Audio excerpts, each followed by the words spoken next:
ಕತೆ ಕತೆ ಕಾರುಂಡ ಜೇರ್ ಜೇರ್ ನಂಜುಂಡ, ಕತೆ ಕೇಳ್ದವ್ ಜೇನುಂಡ, ಕೇಳ್ದೆ ಇದ್ದವ್ ಇಲಿಸುಂಡ. ನಮ್ಮ ಜನಪದರು ಹೇಳೋ ಹಾಡು.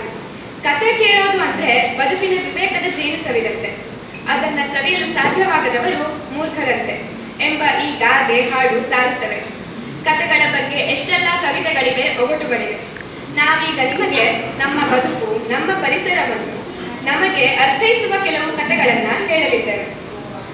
ಈ ಕತೆ ನೀರಿನ ಸಂಬಂಧದ್ದು, ನಮ್ಮೂರಿಗೆ ಸಂಬಂಧಿಸಿದ್ದು.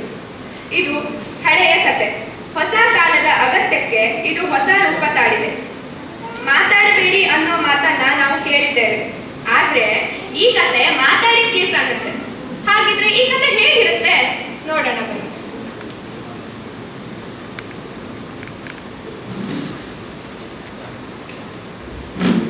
ಕತೆಯ ಕತೆನೇ ಹಾಗೆ, ಬರೆದಾಗ ಹಳೆಯದು, ಓದಿದಾಗ ಹೊಸದು, ಹುಟ್ಟಿದಾಗ ಹಳೆಯದು, ಹುಟ್ಟಿದಾಗ ಹೊಸದು. ನಾವೀಗ ಹುಟ್ಟಿದಾಗ ಹಳೆಯದಾದ ಕಥೆಯೊಂದನ್ನು ಈಗಿನ ಕಾಲಕ್ಕೆ ತಕ್ಕಂತೆ ಓದಿ ಹೊಸದು ಮಾಡಲಿದ್ದೇವೆ. ಪಂಚತಂತ್ರದಲ್ಲಿ ಪಾಂಚಾಲಿ ಆಮೆ ಅಂತ ಪ್ರಸಿದ್ಧವಾದ ಆಮೆಯ ಕಥೆ ಇದು. ಆ ಆಮೆ ಊರಂಚಿನ ಕೆರೆಯೊಂದರಲ್ಲಿತ್ತು.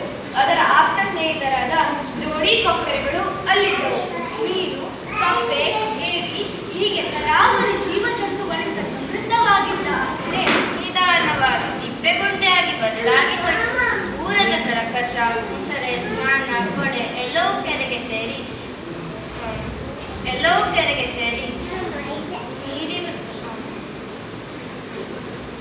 ನೀರಿನ ಹೊರತೆಗೆ ಧಕ್ಕೆಯಾಗಿ ತುಂಬಿಕೊಂಡಿರೋ ಪ್ಲಾಸ್ಟಿಕ್ ಮಾಲಿನ್ಯದಿಂದ ಜೀವಜಂತುಗಳ ಉಸಿರುಗಟ್ಟಿ ಕೆಲವು ಸತ್ತು, ಕೆಲವು ಬೇರೆಡೆ ವಲಸೆ ಹೋಗಿ ಕೆರೆಯ ಬದುಕು ರಂಪ ರಾಮಾಯಣ ಹೊತ್ತಿನಲ್ಲಿ ಜೋಡಿ ಕೊಕ್ಕರೆಗಳು ತಾವು ಬೇರೆ ವಲಸೆ ಹೋಗುವ ವಿಚಾರವನ್ನು ಜೀವದ ಗೆಳೆಯ ಆಮೆಯಲ್ಲಿ ಹಿಡಿದು